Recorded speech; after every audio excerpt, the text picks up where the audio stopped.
आजको टपिकमा अब हामी सोर्सेस अफ फाइनान्स फर इन्भेस्टमेन्टको बारेमा छलफल गर्नेछौँ।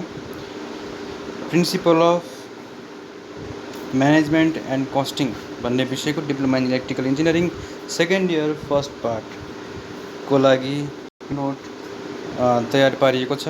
यो नोट ERNIRAJKNDEL.blogspot.com डाउनलोड गर्न सकिनेछ र यो भिडियो खास गरी भेरी प्राविधिक शिक्षालयका विद्यार्थीहरूलाई बनाइएको। Sources of finance for investment there are various sources for investment in any firm. They are generally classified on time period, ownership, control and their source of generation.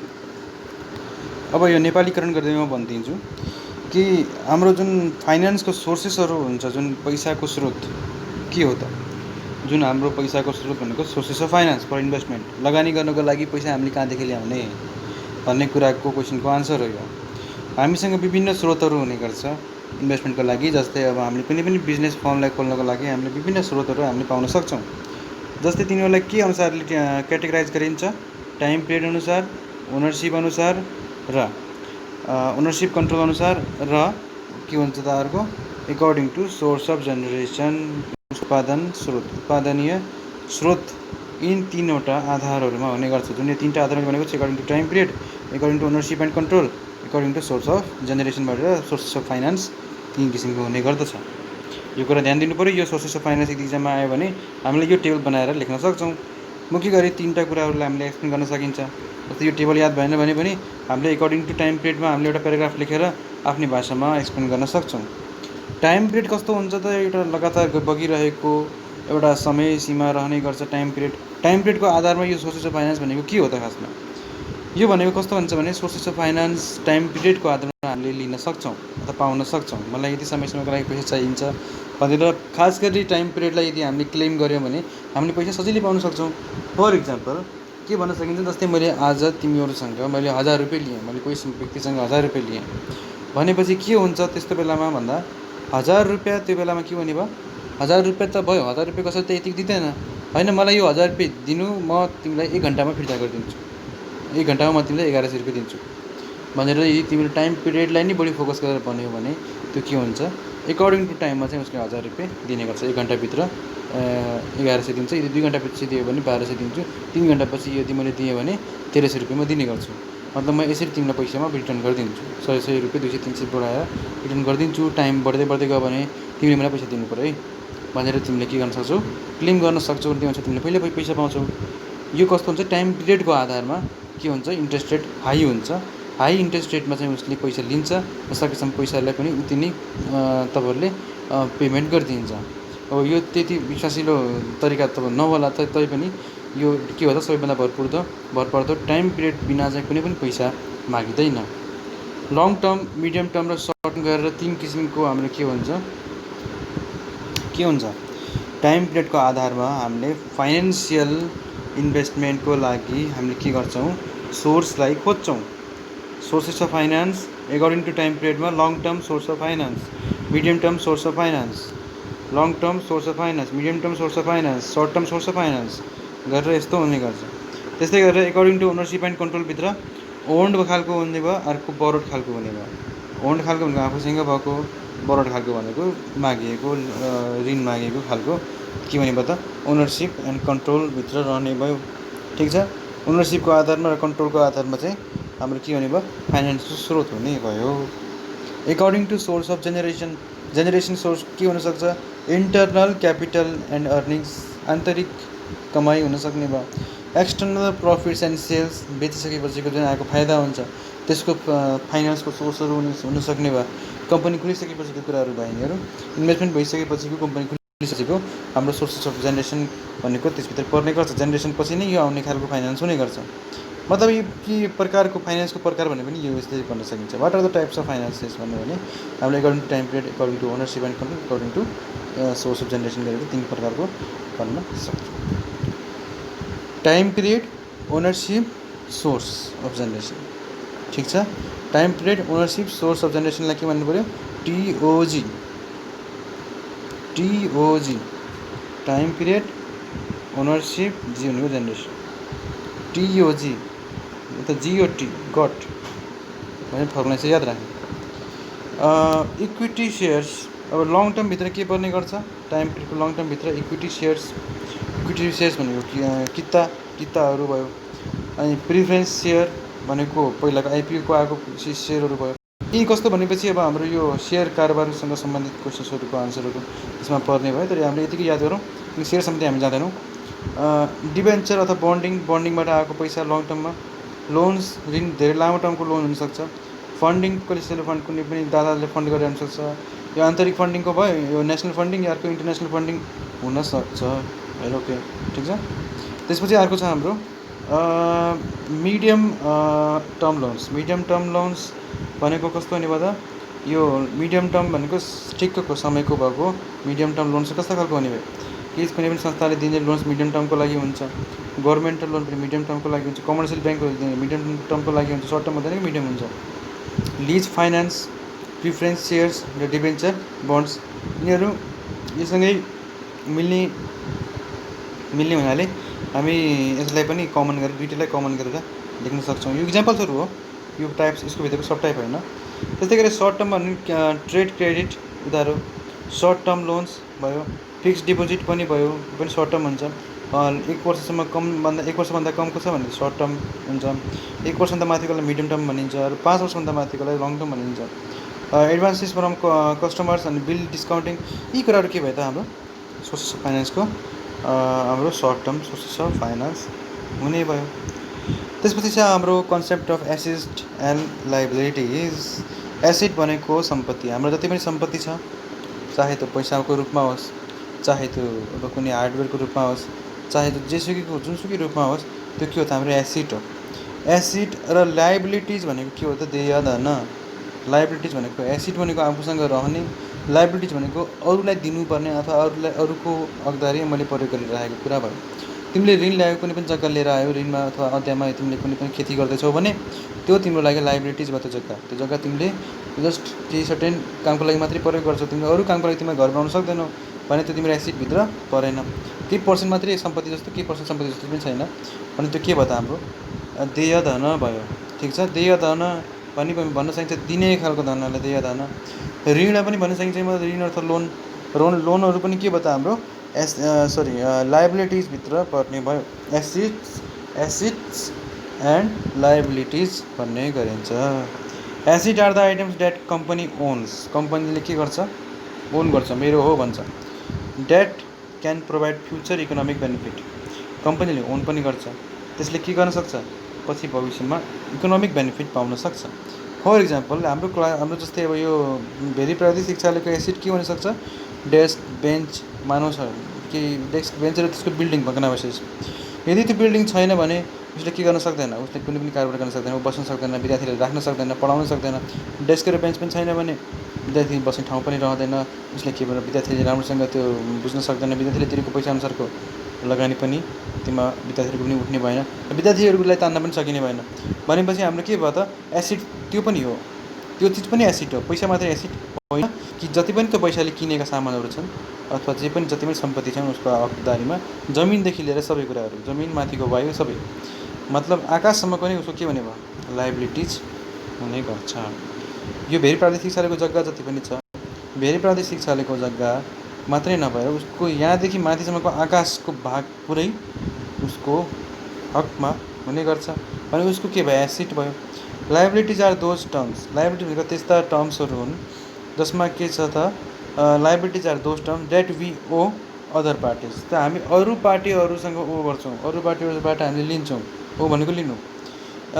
In short assets put money in, एसेटले के गर्छ, मनीलाई भित्र ल्याउँछ, लाइबिलिटीले के गर्छ, मनीलाई बाहिर पठाउँछ, लाइबिलिटीले के गर्छ, मनीलाई बाहिर पठाउँछ। ठिक छ, अनि एसेट भनेको हाम्रो के सम्पत्ति भयो, लाइबिलिटिज भनेको देय धन ऋण भयो। अब अर्को छ हाम्रो डेबिट र क्रेडिट। डेबिट र क्रेडिटलाई कसरी एसेट र लाइबिलिटी भित्र राख्न सकिन्छ, डेबिट जति पनि इन हुन्छ हाम्रो पैसा त्यो डेबिट, क्रेडिट भनेको जति पनि आउट हुन्छ त्यो क्रेडिट। जस्तै उधारो भयो, उधारो लिएर आयो तिमीले, सामान त आयो तर पैसा पछि जानेवाला छ, त्यसैले पैसा त जाने हो त्यो पछि पनि, त्यसैले क्रेडिट भयो। डेबिट कार्ड क्रेडिट कार्ड भनिन्छ। ओके। त्यसपछि ड्र गर्नुमा त झिक्नु, झिकेर राख्नु, ड्र गर्नु, कुनै पनि कुरा साटेर ल्याएर आउनु। इक्विटी भनेको अब इक्विटी सेयरहरूभित्र पर्ने भयो। एक्सपेन्सेस खर्चहरूभित्र डेबिट भित्र पर्ने भयो। रेभेन्यू भनेको के भन्दा क्रेडिटभित्र पर्ने भयो। त्यस्तै गरेर अब हाम्रो अर्को छ इक्जाम्पल्स अफ एसेटको इक्जाम्पल्सहरू हामीले लिने हो भने क्यास, पैसा, क्यास, इन्भेस्टमेन्ट, लगानी, इन्भेन्टरी भनेको स्टोर, अफिस इक्विपमेन्ट, अफिसको सामग्रीहरू, मेसिनरी, इन्डस्ट्रीको मेसिन अथवा ल्याबको मेसिनहरू, रियल इस्टेट भनेको जमिन जग्गाहरू, कम्पनी ओन्ड भेहिकल्स भनेको कम्पनीसँग भएका गाडीहरू। ओके, भनेपछि यी कुरा के भयो त हाम्रो सम्पत्तिभित्र पर्ने हुने गर्छ। इक्जाम्पल्स अफ लाइबिलिटिजको इक्जाम्पल के हुने भयो त ब्याङ्कको डेब्ट, ब्याङ्कको लोन, मर्टेज डेब्ट भनेको अब ऋणमा ल्याएको कुनै पनि जग्गा, मनी ओन टु सप्लायर्स यदि सप्लायरले तिर्नुपर्ने पैसा, एकाउन्ट्स पेएबल, वेजेस ओन अब कति पनि अब हाम्रो ज्यालादारी पैसा भयो, ट्याक्सेस ओन ट्याक्सहरू तिर्नुपर्ने कुराहरू के भयो त हाम्रो लाइबिलिटिजभित्र पर्ने भयो। जस्तै अब हामीले तलब खुवाउनु छ कर्मचारीहरूलाई भनेपछि कर्मचारीहरूले खुवाउने तलब के भन्यो त हाम्रो यहाँबाट जाने पैसा भयो। जाने पैसा भएको हुनाले त्यो के भयो हाम्रो देय धन अथवा लाइबिलिटिज भयो। त्यो ऋण होइन, फेरि त्यो देय धन भयो, काम गरे बापतको पैसाबाट दिएको भनेपछि देय धन भयो। अनि यी सबै कुरा के भयो त लाइबिलिटी, जहाँबाट हाम्रो क्यास आउटफ्लो हुन्छ, जहाँबाट सम्पत्ति बाहिर जान्छ अथवा जहाँबाट प्रोडक्ट बाहिर जान्छ पैसाभित्र आउँछ। पैसाभित्र आउने एसेट भयो, प्रोडक्ट के भयो लाइबिलिटिजभित्र पर्ने भयो। हामीले बनाएको कुनै पनि मानव अब हामीले एलइडी लाइट बनायौँ, एलइडी लाइट भनेको के सम्पत्तिभित्र पर्छ कि लाइबिलिटिजभित्र पर्छ? एलइडी लाइट त हामीले बेच्ने हो, पठाउने हो। यहाँ एलइडी लाइट हामीले बेच्नुपर्ने, पैसा मात्रै हाम्रो के हो सम्पत्ति हुने गर्छ। र सम्पत्ति त अब हामीले त्यो र मेटेरियल्स किन्दाखेरि, एलइडी बत्तीहरू मात्रै किन्दाखेरि त्यो एसेटभित्रै पर्ने भयो। तर यदि बनाइसकेको प्रोडक्ट जुन छ त्यो प्रोडक्ट के भयो त लाइबिलिटिजभित्र पर्ने भयो, किनकि त्यो लाइबिलिटी के छ त हाम्रो बाहिर पठाउनु पर्ने छ। ठिक छ, भनेपछि अर्को छ अब हाम्रो टाइप्स अफ एसेटका प्रकारहरू। यो पनि अब हाम्रो इक्जाममा सोधिदिन सक्छ अथवा एसेटको बारेमा लेख भनेर भनिदिन सक्छ। अब यो सम्पत्तिका प्रकार के हुन सक्छन् त? अर्को एउटा हुन्छ हाम्रो करेन्ट एसेट। लिक्विडिटी अनुसारको हामीले यो एसेटलाई दुई भागमा विभाजन गरेका छौँ भनिएको छ। अब लिक्विडिटी भनेको के रहेछ त हैन, यसको बारेमा अब हामीले यहाँ हेर्नेछौँ। लिक्विडिटी भनेको कुनै पनि सामानलाई हामीले बेचिसकेपछि क्यास पाउँछौँ भने त्यो लिक्विडिटी हुन्छ। लिक्विडिटी जसको बढी हुन्छ, जसको राम्रो लिक्विडिटी छ, त्यसबाट हामीले बढी सम्पत्ति आर्जन गर्न सक्छौँ। जस्तै फर इक्जाम्पल यो जुन अब हाम्रो क्लासरुममा जुन टेबल छन् अथवा क्वार्टरमा भएको जुन बेड छ, बेन्च छ, स्टुल, कुर्सीहरू छन्, यहाँसम्म कि झ्यालटोकै भनौँ, जे भनौँ, बिल्डिङ नै भनौँ, यदि मैले तिनीहरूलाई यदि मैले बेचेँ भने मैले जति पनि दाम पाउँछु त्यो दाम मैले तिनीहरूलाई बनाउनुभन्दा यदि कम छ भने त्यो के भयो त त्यसको लिक्विडिटी कम हुने भयो। लिक्विडिटी भनेको त्यसको नाश गर्नु, सर्वनाश गरेर त्यो एउटा पैसा आर्जन गर्नु लिक्विडिटी भयो। मैले कुनै पनि साधन किनेँ, एउटा कार किनिसकेपछि मैले केही वर्षपछि त्यसलाई बेचेँ भने त्यो के भयो त लिक्विडिफाइड त भयो, बेचियो, तर त्यहाँबाट उसले हामीले गरेको लगानीबाट उठेन, हामीले गरेको लगानी बापत चाहिँ त्यसको पैसा उठ्यो कि उठेन भन्ने कुराको प्रश्नको उत्तर यदि हाम्रो फाइदा उठ्यो भने आयो भने लिक्विडिटी बढी छ, फाइदा उठेन भने लिक्विडिटी कम छ। हरेक प्रत्येक सामानको लिक्विडिटीको भ्याल्यु फरक हुने गर्छ। कुनै सामान यदि हामीले बेच्यौँ भने त्यसको लिक्विडिटी कम होला, कुनै सामान हामीले बेचेनौँ भने त्यो सामानको लिक्विडिटी जिरो हुन्छ। जस्तै फर इक्जाम्पल अब हाम्रो बिल्डिङमा भएको ढुङ्गाको के लिक्विडिटी हुन्छ? हुँदैन। एउटा ढुङ्गा बेचेर त कसले किन्छ एउटा ढुङ्गा? त्यसैले ढुङ्गाको कुनै पनि लिक्विडिटी रहँदैन। त्यो त ढुङ्गा नै हुन्छ, जमिन नै हो। भनेपछि यदि जमिनको सर्टेन एरिया छ, जमिनको मानौँ यो जुन जग्गाको बिचको भाग कसले किन्छ? कसैले किन्दैन। त्यसैको लिक्विडिटी भ्यालु जिरो छ। हामीले जग्गाको रोडसँग छोएको भाग अथवा त्यो जसले बाहिरबाट एक्सेस गर्न सक्ने तर बेच्न मिल्ने खालको यदि भाग कुनको जग्गा छ भने त्यसको लिक्विडिटी के हुन्छ? अत्याधिक हुने गर्छ। लिक्विडिटी हाम्रो हेरेर, परिस्थिति हेरेर र त्यो सामग्रीलाई हेरेर थाहा हुने गर्छ। त्यही लिक्विडिटीको आधारमा हामीले दुई भागमा विभाजन गरेका छौँ। एउटा हो करेन्ट, अर्को छ फिक्स्ड। करेन्ट सम्पत्ति भनेको कस्तो हुन्छ भने जुन most liquid assets that can be converted to cash. Most liquid assets भनिन्छ। लिक्विड भनेको जब तरल पदार्थ लिक्विड होइन, त्यसलाई क्यासमा कन्भर्ट गर्न सकिन्छ कि सकिँदैन, त्यसलाई लिक्विडिटी भनिन्छ एकाउन्टको भाषामा। अनि most liquid assets that can be converted to cash, जसलाई हामीले क्यासमा कन्भर्ट गर्न सक्छौँ in less than a year. एक वर्षभित्र मैले त्यसलाई त्यहाँबाट क्यास निकाल्न सक्छु। र and include cash marketable securities, include cash पनि इन्क्लुड हुने भयो र मार्केटेबल सेक्युरिटिज भनेको मार्केट उसको पनि रहिरहने भयो। इन्भेन्टरी स्टोरको कारोबार पनि त्यसबाट के हुनसक्छ, रहने भयो। एन्ड एकाउन्ट्स रिसिभेबल र एकाउन्ट पनि हामीले त्यहाँबाट रिसिभ गर्न सक्छौँ। यस्ता कुराहरू यदि हामीले 1 वर्षभित्र यदि हामीले पाउन सक्यो भने त्यो के हुने भयो त, हाम्रो करेन्ट एसेट हुने भयो। This term generate revenue for company, यो कामले यो केले के गर्छ, कम्पनीको लागि संस्थाको लागि के गर्छ, पैसा उत्पादन गर्ने गर्छ करेन्ट एसेटले, जुन के हुन्छ सबैभन्दा बढी लिक्विडिटी त्यसमा रहने गर्छ। अर्को छ फिक्स्ड एसेट। फिक्स्ड एसेट भनेको non liquid asset are group in fixed asset. जुन फिक्स्ड छ त्यसले बेच्न सकिँदैन, त्यसले बेचेर पनि पैसा आउँदैन, त्यो बेच्नु भनेको घाटा हो। भनेपछि यस्ता कुरा के हो त, हाम्रो फिक्स्ड एसेट हो। बेच्न त सकिएला, अब मानौँ अब मलाई 1000 रुपियाँ पर्ने सामानलाई मैले 2 रुपियाँ पनि बेच्न सक्छु, 2 रुपियाँ दिएर पनि लान्छ, लगिहाल्छ, किनभने सस्तो छ। 2 रुपियाँ दिन के ठुलो कुरा भयो, सामान त उसले प्रयोग गर्न पाउने भयो, उसको सम्पत्ति जोडिने भयो, उसले त बढी त्यसलाई उपभोग गर्न पाउने भयो। यदि कुनै बिग्रेको सामान छ भने बेच्नु, त्यो आफ्नो ठाउँमा छँदैछ, वेट अनुसार बेच्ने भयो। बिग्रेको सामान बेच्नु छ भने अब आफ्नो ठाउँमा छ, किनकि त्यो के भयो त, करेन्ट एसेटभित्रै पर्ने भयो। त्यो बेच्न मिल्छ, त्यो बिग्रेको छ, त्यो कामै छैन यहाँ, त्यसले बेचेर त कमसेकम पैसा आउँछ। तर फिक्स्ड एसेट के हुन्छ, हामीले प्रयोग गरिरहेका छौँ, काम गरिरहेछ मेसिन, र त्यही पनि हामी त्यसले बेच्न खोजिरहेछौँ भने त्यो के भयो त, हाम्रो फिक्स्ड भयो। जस्तै फर इक्जाम्पल एउटा एप्पल जुस कम्पनी छ, एप्पल जुस कम्पनीमा के हुन्छ, एप्पल जुस बनाउने मेसिनै यदि हामीले बेच्नुको कुरा त आउँदैन। एप्पल जुस बनाउने मेसिनलाई यदि हामीले बेच्यौँ भने त हामीले एप्पल जुस बनाउने कसरी, त्यही कारणले गर्दा फिक्स्ड एसेट के हो त, हाम्रो एप्पल जुस बनाउने मेसिन हो। र त्यो जुन जुस छ, त्यो जुस के हो त, हाम्रो जुस त बिग्रिन्छ, त्यो जुस के हो त, हाम्रो करेन्ट एसेट हो, जुन हामीले बेच्न सक्छौँ र हामीले पैसा पाउन सक्छौँ। त्यसैले हाम्रो फिक्स्ड एसेटबाट नै करेन्ट एसेटको उत्पादन गर्ने हो। त्यसैले दिस इन्क्लुड रियल इस्टेट भनेको जमिन जग्गा, भेहिकल्स गाडीहरू, मेसिनरी भन्यो कि नै, they do not contribute in the cash conversion process, यसले कुनै पनि सहयोग गर्दैन क्यास कन्भर्जन प्रोसेसमा। भनेको लिक्विडिटी भनेको के हो त, कुनै पनि लिक्विडिटी हुनु भनेको, जस्तै फर इक्जाम्पल मसँग 1000 रुपियाँ छ, यदि मैले 1000 रुपियाँले मैले खानेकुरा पनि किन्न सक्छु, 1000 रुपियाँले मैले सामान के अरे उपभोग गर्ने सामान कपडा पनि किन्न सक्छु, कपडा त खान सकिँदैन। भनेपछि जुन कुराले पैसाको एउटा कागजले विभिन्न कपडामा कन्भर्ट हुनसक्छ, पैसाको एउटा कागजले हामी एउटा खानेकुरालाई कन्भर्ट गर्न सक्छौँ। मतलब जुन लिक्विडिटी भनेको कस्तो भनेपछि खानेकुराबाट पैसा पनि निकाल्न सकिने हो, सकिनु पऱ्यो, एउटा कपडाबाट पनि पैसा निकाल्न सक्नु पऱ्यो, उल्टो हुनु भयो, त्यसलाई लिक्विडिटी भनिन्छ एकाउन्टको भाषामा है। These last for extended period of time, यो के हुन्छ, फिक्स्ड एसेट के हुन्छ, सबैभन्दा लामो समयलाई हुन्छ, करेन्ट एसेट के हुन्छ, छोटो समयको लागि हुन्छ। यो पनि ध्यान दिनु, difference between current asset and fixed asset भनेर सोधिन सक्छ। लाइबिलिटिजका प्रकारहरू, they are also grouped in 2 categories. Liabilities पनि 2 प्रकारका क्याटेगोरिजमा डिभाइड गरिन्छ, करेन्ट लाइबिलिटिज र लाइबिलिटिज। यसमा कुनै अब हाम्रो फिक्स्ड लाइबिलिटिज भन्ने हुँदैन, लङ टर्म लाइबिलिटिज भन्ने हो। करेन्ट लाइबिलिटिज भनेको these liabilities are due in next year, अर्को वर्षको लागि ड्यू हुन्छ, अर्को वर्षको लागि उधारो पछि तिर्ने खालका हुन्छ। And represent money owned for operating expenses such as accounts payable, wages and taxes. कर छ, ल मानौँ एउटा कर, कुनै पनि यदि हामीले यो वर्षको कर तिरेनौँ, अर्को वर्ष तिर्छौँ भन्न पनि पाइयो, भनेपछि त्यो के भयो त, हाम्रो करेन्ट लाइबिलिटिजभित्र पर्ने भयो। अर्को वेजेस, अब यो महिनाको तलब चाहिँ छैन, म तिमीलाई अर्को महिना 2 महिनाको एकचोटि दिन्छु फाइदा भएपछि भनेर भन्ने पनि सकिन्छ। त्यसैले यो के हो त, हाम्रो करेन्ट लाइबिलिटिज हो, जुन हाम्रो के गर्न सकिन्छ, धेरै फ्लेक्जिबल हुने गर्छ, अर्को वर्षमा ड्यू गर्न सकिन्छ। लङ टर्म लाइबिलिटिज भनेको they will not be due at last a year later, अर्को वर्षमा ड्यू हुँदैन।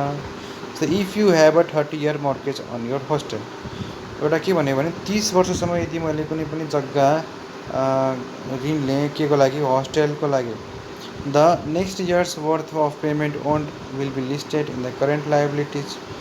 अब अर्को वर्षमा के हुने भयो, त्यो करेन्ट लाइबिलिटिजभित्र लिस्टेड हुने भयो, current liability section. While the remaining balance to pay will be shown as the long term liabilities. जुन हाम्रो पेमेन्ट छ, पेमेन्ट जुन ओन गरिएको छ, त्यो हाम्रो अर्को वर्षको लाइबिलिटिजमा लिस्टेड हुने भयो, भन्नु खोजेको करेन्ट लाइबिलिटीमा लिस्टेड गर्न सकिने भयो। भनेपछि बाँकी जुन छ, बाँकी ब्यालेन्स जुन छ, त्यो के हुने भयो, लङ टर्म लाइबिलिटिज। यसको अर्थ के भनेपछि जुन करेन्ट लाइबिलिटिज बाहेकका कुराहरू छन्, जुन लङ टर्म प्रोसेसको लागि जान्छ, त्यो के हो त, हाम्रो लङ टर्म लाइबिलिटिजहरू हुने गर्छ। फर इक्जाम्पल जस्तै अब यो जुन ट्याक्स छ, ट्याक्स त हाम्रो के हुनसक्छ, करेन्ट लाइबिलिटिजभित्र पर्ने गर्छ, जुन सर्ट टर्मको लागि हुन्छ, 1 वर्षभित्र समयलाई मात्रै हो, त्यसपछिकोमा छैन। यो अर्को लङ टर्म लाइबिलिटिज भनेको जति कुनै पनि मैले दिएँ, म हस्टेलको कुरा गरेको छु, मैले हस्टेल मैले 30 वर्षको लागि लिएको छु भने 30 वर्षको लागि लिएको मैले हस्टेल जुन छ हस्टेलको मैले किस्ता तिरिराखेको छु, ठिक छ। 30 वर्षपछि पनि यदि मैले पुरै कम्प्लिटली मैले त्यो हस्टेललाई के गर्नुपर्छ, रिटर्न गरिदिनुपर्छ, फिर्ता गरिदिनुपर्छ भनेपछि त्यो के भयो त हाम्रो 30 वर्षको लामो लङ टर्म लाइबिलिटीभित्र पर्ने भयो। कुरा बुझ्यो कि बुझेन? बुझ्यो होइन? मतलब यदि मैले कुनै एउटा सामान लिएँ सर्टन 5 वर्षको लागि, मैले त्यो सामान युज पनि गर्दै गएँ, त्यो सामान फिर्ता पनि गर्नु छ भने त्यो के भन्दा लङ टर्म लाइबिलिटिज भयो। अनि धेरै समयसम्म मैले प्रयोग पनि गरेँ, त्यसबाट मैले एउटा ल्याएको फाइदा पनि मैले उसलाई दिएँ, अलिअलि पर्सेन्टेजको रूपमा दिएँ, तपाईँले के गर्नु त्यसलाई फिर्ता गरिदिएँ। त्यो जग्गामा मैले पसल खोलेँ, खाली जग्गामा मैले पसल खोलेँ, पसल खोलेर पसलबाट मैले मनकै कमाएँ, कमाउँदै गएँ, मैले जग्गाको भाडा पनि दिँदै गएँ, पसलको भाडा जे छ जे सम्झौता गरिएको छ त्यो अनुसारको मैले भाडा पनि तिर्दै गएँ। र सँगसँगै मैले पछि जब मैले यति मानौँ अब 20 वर्षसम्म मैले चलाएँ पसल, 20 वर्षपछि मैले छोडेर जाने भएँ। 20 वर्षसम्म मैले जम्मा गरेँ, मैले कमाएँ पैसा, उसलाई पनि मैले पैसा 50% गरेर मैले उसलाई पनि दिएँ, अथवा कति पर्सेन्ट छ त्यो अनुसारले दिएँ। जो मालिक छ त्यसको जग्गाको मालिक जो छ त्यसलाई पनि दिएँ, सँगसँगै मैले पनि कमाएँ। र मैले कमाइसकेपछि मैले पैसा पनि जम्मा गरेँ र मैले 20 वर्षपछि मैले जति पनि कमाएँ पैसा, त्यो कमाएको पैसाले मैले अन्य ठाउँमा मैले लगानी गर्छु, मैले नयाँ बिजनेस स्टार्ट गर्छु र मैले त्यो जग्गा छोडिदिन्छु र उसलाई दिइदिन्छु। त्यो जग्गा मैले क्लेम गर्न मिल्दैन, त्यसैले त्यो के भयो, लङ टर्म लाइबिलिटिजभित्र पर्ने भयो। आफ्नो नहुँदाहुँदै पनि आफूले प्रयोग गर्ने र उसलाई पनि भरण पोषण गर्ने तरिकालाई के भन्छ हामी, लङ टर्म लाइबिलिटी भन्छौँ। अर्को छ हाम्रो इक्जाममा क्वेसन सोधिएको छ कि concept of fixed capital and selection of machine tools. क्यापिटलभित्र आयौँ अब हामी, एसिड भनेको सम्पत्ति, लाइबिलिटिज भनेको देय धन, त्यसपछि क्यापिटल आयो। क्यापिटल कस्तो हो त, the money which is available for investment, यस्तो मनी जुन यस्तो पैसा जुन हाम्रो लगानी गर्नको लागि उपयुक्त हुन्छ त्यसलाई के भन्छौँ हामी, के भन्छौँ त, क्यापिटल भन्छौँ। र अरू के को लागि हुन्छ, एन्ड प्रोडक्टिभ पर्पजेस, उत्पादनशील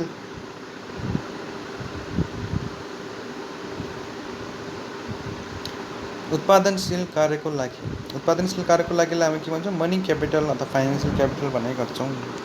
क्यापिटललाई मात्रै क्यापिटल भन्यो भने त अब हामी क्यापिटल राजधानी भन्ने बुझिन्छ, त्यसैले हामी मनी क्यापिटल भन्छौँ, पैसाको क्यापिटल सम्पत्ति, र फाइनेन्सियल क्यापिटल भन्छौँ फाइनेन्स गर्न सक्ने खालको सम्पत्ति। बट तर money capital is not the real capital, पैसा मात्रै सबै रियल क्यापिटल हुँदैन। Because real capital consist of machinery tools, tubewell, factories, tractors, cars, जति पनि छ भग्नावशेष, यो बिल्डिङ्स, यो के हो त हाम्रो, यो त पैसा होइन, यो के हो त हाम्रो, कुन क्यापिटल हो, यो हाम्रो, यो पनि क्यापिटलभित्र पर्ने गर्छ, यो पनि एउटा क्यापिटल हो। Money is not only capital but this is also our capital. तिम्रो घर पनि तिम्रो सम्पत्ति हो, तिमीले राखेको लुगा पनि तिम्रो सम्पत्ति हो, यो होइन कि तिम्रो पर्समा भएको पैसा मात्रै तिम्रो सम्पत्ति हो, तिम्रो लुगा पनि तिम्रो सम्पत्ति हो। भनेपछि के हो त, फ्याक्ट्रिज, ट्र्याक्टर्स आदि जति पनि छन् यिनीहरू पनि के भयो त, एसिस्ट गर्छ। केमा एसिस्ट गर्छ त, गुड्सलाई प्रोडक्सन गर्नलाई सहयोग गर्ने हुनाले त्यो के हो त, हाम्रो सम्पत्तिभित्र अथवा क्यापिटलभित्र आउने गर्छ। क्यापिटल हेज बिन डिफाइन्ड, क्यापिटललाई डिफाइन गर भन्यो भने इक्जाममा कसरी डिफाइन गर्छौ त, produced means of production, produced means of production, जुन प्रोडक्सनको लागि आधार हुन्छ, प्रोड्युस्ड मिन्स हुन्छ, आधार हुन्छ, त्यो आधार र त्यो प्रोडक्सन जुन छ त्यसको, त्यो दुइटैलाई हामी के भन्न सक्छौँ, क्यापिटल भन्छौँ। Capital is produced by man, मान्छेले प्रोड्युस गर्छ capital.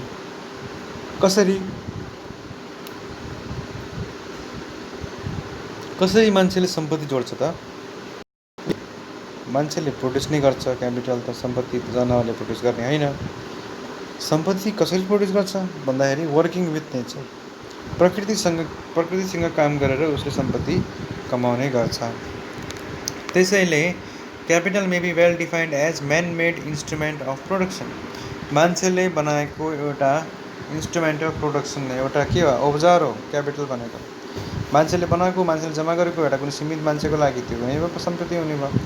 Capital may be classified, क्यापिटललाई क्लासिफाई गर्न सकिन्छ एउटा फिक्स्ड, अर्को वर्किङ। अब त क्लियर भएको नि, फिक्स्ड क्यापिटल र वर्किङ क्यापिटल। फिक्स्ड क्यापिटल भनेको के हो, durable use producer goods which are use in production again and again till they wear out, जबसम्म ती सामानहरू, जबसम्म ती सम्पत्तिहरू नष्ट हुँदैनन् तबसम्म हामी के गर्छौँ, त्यसलाई युज गरेका गर्छौँ। भनेपछि यसको अर्थ के बुझ्यो भने यदि हामीले कुनै पनि गुड्स छ, कुनै पनि सामान छ हामीसँग, मानौँ कार छ, कार के हो त फिक्स्ड भयो क्यापिटल। ओके, मेसिनरी टुल्सहरू पनि के भयो फिक्स्ड क्यापिटल भयो। Railway tractors fixed capital, factories fixed, they are all fixed capitals. ठिक छ। वर्किङ क्यापिटल के होला त? Working capital on the other hand are the producers goods used at a time like raw materials, fertilisers, fuel, water. यिनीहरू के हो त हाम्रो सम्पत्ति हो, तर कस्तो वर्किङ सम्पत्ति, वर्किङ क्यापिटल हो। जुन हाम्रो गुड्स बनाउनको लागि चाहिन्छ र मेटेरियल्स छ, त्यो र मेटेरियल्स त हाम्रो सम्पत्ति हो, हाम्रोबाट जान्छ र हामी त्यो गएपछि मात्रै पैसा आउने हो नि त। त्यसैले त्यो जुन गएको छ त्यसलाई पठाउने हाम्रो जिम्मेवारी भएको हुनाले हामी के गर्छौँ वर्किङ क्यापिटलभित्र यिनीहरूलाई राख्ने गर्छौँ। अर्को पैसा पनि के हो त वर्किङ क्यापिटल हो, मनी स्पेन्ड अन देम। अब यो मनी चाहिँ खर्च गरिन्छ त्यो र मेटेरियल्सहरू किन्नको लागि। जस्तै मानिदिउँ मलाई के बनाउनु पऱ्यो, एउटा सिमेन्टको ब्लक बनाउनु पऱ्यो, इट्टा बनाउनु पऱ्यो, सिमेन्टको इट्टा, सिमेन्टको एएसी ब्लक बनाउनु पऱ्यो। त्यसको लागि त मलाई सिमेन्ट चाहियो नि त। सिमेन्ट त मैले के गर्न सक्छु, मैले खनेर सिमेन्ट निकाल्ने कुरा आउँदैन। के भने सिमेन्ट फ्याक्ट्री खोल्नु पऱ्यो, सिमेन्ट फ्याक्ट्री म खोल्दिनँ, म के गर्छु सिमेन्ट किन्छु। जस्तै आइफोन छ, आइफोनमा के हुन्छ, आइफोनको जति पनि छ सबै पार्ट्सहरू आइफोन कम्पनीले बनाउँदैन। आइफोनले के गर्छ, इन्डिभिजुअल पार्ट पुर्जाहरूले के चाइनामा गएर बनाउने गर्छ र त्यो चाइनामा बनाइसकेपछि उसले के गर्छ, चाइनामा नि एसेम्बल गर्छ, एसेम्बल गरिसकेपछि उसले बेच्छ। उसले आइफोनले कुनै पनि पार्ट पुर्जाहरू आफै बनाउँदैन। आइफोनले के गर्छ, जस्ट मार्केटिङ गर्छ, आइडियाजहरू क्रिएट गर्छ, प्रोग्रामिङ गर्छ, के गर्छ जस्तो गर्छ त्यो अनुसारको उसले के गर्छ, आउटपुट अथवा सर्किट अनुसारको चाइनामा म्यानुफ्याक्चर गराउँछ। ठिक छ। र मेटेरियल के हुन्छ, चाइनिज हुने गर्छन्।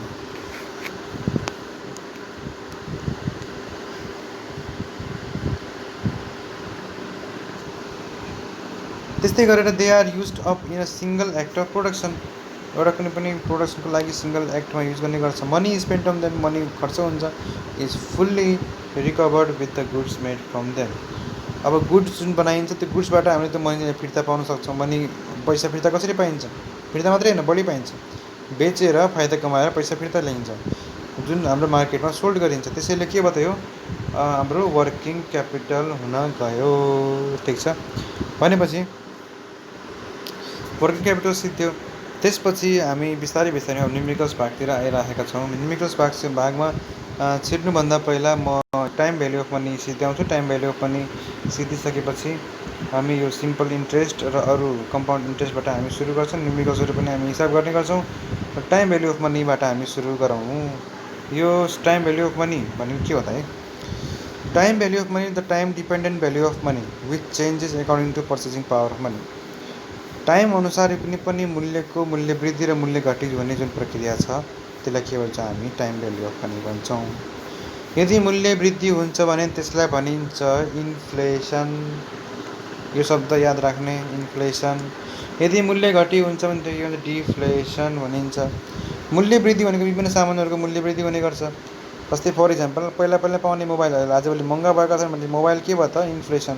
बाइक स्कुटरहरू किन्दाखेरि के भयो त, उनीहरूमा इन्फ्लेसन छ, मतलब मूल्य वृद्धि छ। डिफ्लेसन भनेको मूल्य घट्नु भनेको धेरै सामान पाउनु कम पैसामा भने चाहिँ। यदि मानव मूल्य घट्ने कसको होला त, कस्तो बेला मूल्य घट्ने कुरा हुन्छ, जस्तै कुनै अब रोग चल्यो, महामारी चल्यो, बर्ड फ्लू चल्यो। बर्ड फ्लूको टाइममा के भएको थियो त, अन्डाको भाउ घटेको थियो, मासुको भाउ घटेको थियो भने चाहिँ के भयो त, त्यो डिफ्लेसन भयो। त्यो केही सर्टेन कारणले कुनै पनि नेचुरल कजेसहरूको कारणले के हुनसक्छ, त्यो डिफ्लेसन हुने गर्छ भने चाहिँ हामीले यो कुरा क्लियरली बुझ्नुपर्ने हुन्छ। डिफ्लेसन भनेको मूल्यको घटी हुनु, इन्फ्लेसन भनेको मूल्यको वृद्धि हुनु। इन्फ्लेसन हुनु भन्छौँ अब हामीले त्यहाँ विभिन्न टर्म्सहरूमा सेयर कारोबार गर्दाखेरि अरू के गर्दाखेरि इन्फ्लेसन डिफ्लेसन भन्ने हुन्छ। अर्को छ whenever we go for any investment we must consider 3 factors. यदि कुनै पनि लगानी गर्न खोजिरहेका छौ भने तिमीले 3टा कुराहरू ध्यान दिनुपर्छ। पहिलो कुरा लिक्विडिटी हेर्नुपर्छ। लिक्विडिटी भनेको ability to convert assets or liabilities into cash. Assets हो, सम्पत्ति होस्, या आफूले लिएको ऋण लिएको कुनै पनि सामान होस्, त्यो सामानलाई तिमीले क्यासमा कन्भर्ट गर्न सक्यौ भने त्यो के हो त, हाम्रो त्यसको लिक्विडिटी हुन्छ। लिक्विडिटी भनेको एउटा एड्जेक्टिभ हो, एउटा विशेषण हो, एउटा खुबी हो। त्यो खुबी हुन्छ कि प्रत्येक सामानहरूमा। जस्तै मानौँ मैले अनारको जुस बनाइराखेको छु, अनारको जुसमा के हुन्छ, लिक्विडिटी हाई हुन्छ। अनारको जुसको लिक्विडिटी हाई भनेको त्यसलाई खाएपछि मजा आउने होइन, अनारको जुसलाई बेचेपछि पैसा आउने हो। अनार बनाउने जुसको मेसिनलाई मैले बेचेँ भने पैसा त आउला, तर त्यो त्यति आउँदैन जति मैले सोचेको छु, किनभने सेकेन्ड ह्यान्ड सामानको कम आउँछ। तर जुसलाई बेच्यो भने जुस त फर्स्ट ह्यान्ड हो, त्यसैले जुस के हो लिक्विडिटी हाई हुन्छ। जुन सेकेन्ड ह्यान्ड सामान छ त्यसको लिक्विडिटी कम हुने भयो, जुन सेकेन्ड ह्यान्ड र फर्स्ट ह्यान्ड छ त्यो के भयो, लिक्विडिटी हाई हुने भयो। ठिक छ। लिक्विडिटी। अब रिस्क के हुन्छ त अर्को, दोस्रोमा रिस्क भनेको आफूले लिन सक्ने भनेको, रिस्कलाई नेपालीमा के भनिन्छ त्यो पनि खोज्नु। रिस्क कुनै पनि सामान अथवा कुनै पनि इन्डस्ट्री खोल्ने बेलामा जसमा जसले सामान प्रड्युस गरिराखेको हुन्छ, त्यो सामान प्रड्युस गरिसकेपछि हामीले त्यो सामान कम्पनीको स्टोरमा प्रत्येक उसमा दराजहरूमा त्यो सामान थन्किएको हुन्छ। मानव चाउचाउ फ्याक्ट्री छ अथवा आइसक्रिम फ्याक्ट्री छ, उसले के गर्यो, आइसक्रिम बनाएर उसले के गर्यो, फ्रिजमा राख्यो, फ्रिजमा राखेर उसले राखिराखेको छ। अब त्यो आइसक्रिम जाडो महिना त बिग्दैन, भने जाडो महिनामा उसले बनाएर के फाइदा छ, छैन। भनेपछि त्यसमा रिस्क हुने भयो, जाडो महिनामा उसलाई बढी रिस्क हुने भयो। त्यसैले जाडो महिनामा उसले अन्य प्रोडक्सन लाइनमा उसले आफ्नो फिल्ड अफ इन्ट्रेस्ट बनाउनु पर्ने हुन्छ, जुन प्रत्येक वर्षको प्रत्येक मौसममा लागु हुन सकोस्। जस्तै कोक छ, अब कोक त जाडोमा खाँदैनन् खासै। अब जस्तै मानौँ अब रक्सीको फ्याक्ट्री छ, बियरको फ्याक्ट्री छ, बियरको फ्याक्ट्रीमा पनि के हुन्छ, र कुनै पनि ड्रिङ्क्सको फ्याक्ट्रीमा के हुन्छ, त्यो ओभरअल जो सदाबहार हुन्छ। किनभने गर्मीमा होस् कि जाडोमा होस्, जुनसुकै समयमा होस्, बर्सातमा जसुकै होस् कि त्यो आइटम के हुन्छ, सेल हुन्छ। त्यसैले त्यसमा रिस्क कम हुन्छ। हाम्रो जुन आइसक्रिमको भन्दा कोकभन्दा आइसक्रिममा बढी रिस्क हुन्छ, आइसक्रिमको जुन आइटम छ त्यसमा बढी रिस्क हुन्छ। त्यसैले त्यसमा लगानी गर्ने कि नगर्ने भन्ने क्वेसनको आन्सर आउने गर्छ। इन्फ्लेसन मैले अघि भनिहालेँ, इन्फ्लेसनको मूल्य वृद्धि। अब मैले लगानी गरेँ 1 करोडको कमाउने फ्याक्ट्री, अब मैले बनाएँ एउटा कुनै स्विच बनाउने फ्याक्ट्री, मैले 1 करोडको लगानी गरेर पावर सकेट, स्विच अनि जति पनि पावर सिस्टमको इक्विपमेन्ट्सहरू छन्, ग्याङ स्विचहरू, यो एउटा मैले बनाउने फ्याक्ट्रीहरू बनाएको छु, खोलेको छु भने त्यसको अब मैले किन्ने जुन प्लास्टिक छ त्यो प्लास्टिकको भाउ बढिदियो भनेपछि इन्फ्लेसन भयो, मतलब मैले मूल्य वृद्धि हुने भयो। मूल्य वृद्धि भनेपछि अब मेरो सामान कसैले किन्दैनन्, त मसँग भएको मैले बनाउने सामान किन्दैनन्, र मेरो जस्तै सामान बनाउने अरू कम्पनीहरूको किन्छन्, उनीहरूको सस्तो छ अनि त्यो टिकाउ पनि छ, के न के होला। हामीले त भर्खरै खोला कम्पनी छ र हामीले चाहिँ महँगोमा बेच्न थाल्यो भने हाम्रो कसैले पनि किनिदिँदैन र हामी घाटामा जान्छौँ। त्यसैले लिक्विडिटी पनि रहने भएन, रिस्क पनि बढी हुने भयो, र अर्को इन्फ्लेसन पनि यदि बढी छ, यदि मूल्य धेरै छ भने हामीले सकेसम्म त्यसमा ध्यान दिनुपर्छ कि हामीले इन्भेस्टमेन्ट अथवा लगानी गर्ने कि नगर्ने। अब यहाँ मैले डेफिनेसन लेखिदिएको छु कि रिस्क भनेको ability to return money or handle investment.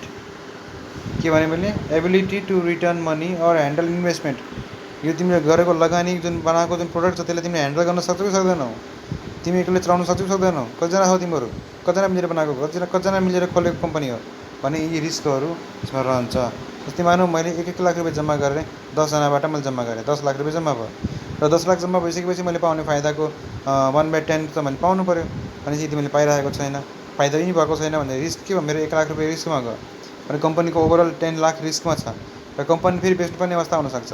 यो धेरै केस ब्याङ्कहरूमा हुन्छ। ब्याङ्कहरू के भइरहेको छ, आजभोलि मर्ज भइरहेको छ, मिलिरहेको छ। जस्तै ग्लोबल ब्याङ्क पहिला छुट्टै थियो, आइएमई ब्याङ्क पहिला छुट्टै थियो, ग्लोबल आइएमई भएको छ। त्यस्तै गरेर पहिला किस्ट ब्याङ्क भन्ने थियो, किस्ट ब्याङ्क र प्रभु भन्ने थियो, फरक ब्याङ्क थियो। किस्ट ब्याङ्क के भयो, घाटामा भयो, र किस्ट र प्रभु मिक्स भयो अनि प्रभु नै भयो। त्यसपछि किस्टलाई के गरियो, डिजल्भ गरेर प्रभु ब्याङ्क भएको थियो। र यो के छ, हामीले लिक्विडिटी र इन्फ्लेसन गरेर यी म्यानेजरियल टर्म्सहरूलाई मैले भनिसकेँ तिमीहरूलाई। र अर्को कुरा के छ भने एभ्री इन्भेस्टर, कुनै पनि लगानीकर्ताले बिकज अफ एबभ फ्याक्टर्स, माथिका कारणले गर्दा के गर्छ त, उसले फर सम रिटर्न, आम्दानी खोज्छ, इन्भेस्टमेन्टमा लगानीमा आम्दानी खोज्छ, र charges the cost of investment known as interest, ब्याज लगाउने गर्छन्। यो कुरा ध्यान दिनु पऱ्यो। मानिदिउँ मलाई अब कुनै इन्डस्ट्री खोल्नु पऱ्यो, मैले सबै यो लिक्विडिटी पनि ठिक छ, रिस्क पनि ठिक छ, इन्फ्लेसन पनि ठिक छ, ओके, प्रफिट पनि आउने खालको एउटा कुनै आइडिया छ, कम्पनीको ठाउँ खोल्ने व्यक्तिहरू, लगानीकर्ताहरू मैले सब भेटाएँ। ठिक छ, लगानीकर्ता त भेटाएँ। अब यहाँ क्वेसन के आयो भने यदि मैले लगानीकर्ता मानौँ ब्याङ्क छ, ब्याङ्कमा त पैसा हुन्छ, ब्याङ्कले के गर्छ, पैसा दिन्छ तिमीलाई, ब्याङ्कको पनि आफ्नो रिस्क हुन्छ। ब्याङ्कबाट पैसा गयो भनेको त ब्याङ्कले त अरू मान्छेलाई पैसा लाई जम्मा गरिरहेको हुन्छ, त्यसैले ब्याङ्कलाई पनि रिस्क छ, त्यो पैसा फेरि रिटर्न गर्नुपर्ने हुन्छ ब्याङ्कले। त्यही बेलामा ब्याङ्कले के गर्छ भन्दाखेरि त्यो जति पनि पैसा उसले ऋणमा दिएको छ त्यसलाई के गरिदिन्छ, ब्याज लगाइदिन्छ, इन्ट्रेस्ट लगाइदिन्छ, ताकि उसले जति उठाउने पैसा छ त्यो उठाउने पैसाले जम्मा गरेको पैसालाई उसले के गर्न सकोस् त, रिकभर गर्न सकोस्। त्यसले जम्मा गरेको पैसालाई उसले केही वर्षसम्म पाउन सकोस्। भनेपछि के गर्छ भने यिनीहरूले ऋण, जस्तै कुनै पनि घर बनाउँदाखेरिको ऋण हुन्छ, इन्डस्ट्री खोल्दाखेरि हुनसक्छ, अथवा कुनै गाडी किन्दाखेरिको ऋण हुनसक्छ, अथवा कुनै सामान किन्दाखेरिको ऋण हुनसक्छ। भनेपछि जति पनि ऋणहरू छन् अब हामीले लिएका हुन्छौँ ब्याङ्कबाट, ओके, त्यो ब्याङ्कले यतिको दिँदैन, ब्याङ्कले के गर्छ, ब्याज लगाउँछ। ब्याज भनेको के भनेपछि मानौँ यदि मैले 100 रुपियाँ कुनै पनि कोहीसँग मागेँ भने मैले फिर्ता गर्दाखेरि 100 रुपियाँ होइन कि 110 रुपियाँ 120 रुपियाँ फिर्ता गर्नुपर्ने हुन्छ केही समयपछि। यो 20 रुपियाँलाई के भन्छ, हामी ब्याज भन्छौँ, सिम्पल इन्ट्रेस्ट। अब यो सिम्पल हुनसक्छ, कम्पाउन्ड हुनसक्छ, तर हामी के गर्छौँ यहाँ हिसाब, कम्पाउन्ड इन्ट्रेस्टको हिसाब गर्ने गर्छौँ, सिम्पल इन्ट्रेस्टको हिसाब हामी गर्दैनौँ। सिम्पल इन्ट्रेस्ट भनेको तिमीहरूको एसएलसी लेभल भयो, कम्पाउन्ड इन्ट्रेस्ट भनेको इन्जिनियरिङ लेभल भयो। अब यहाँ हामीले इन्ट्रेस्टको बारेमा, ब्याजको बारेमा डिफाइन गऱ्यौँ कि कुनै पनि लगानीकर्ताले माथिका फ्याक्टर्सहरू जति पनि छन् कुनै इन्भेस्टमेन्ट गर्छ र इन्भेस्टमेन्ट गरिसकेपछि स्वयंलाई चार्ज लगाइन्छ,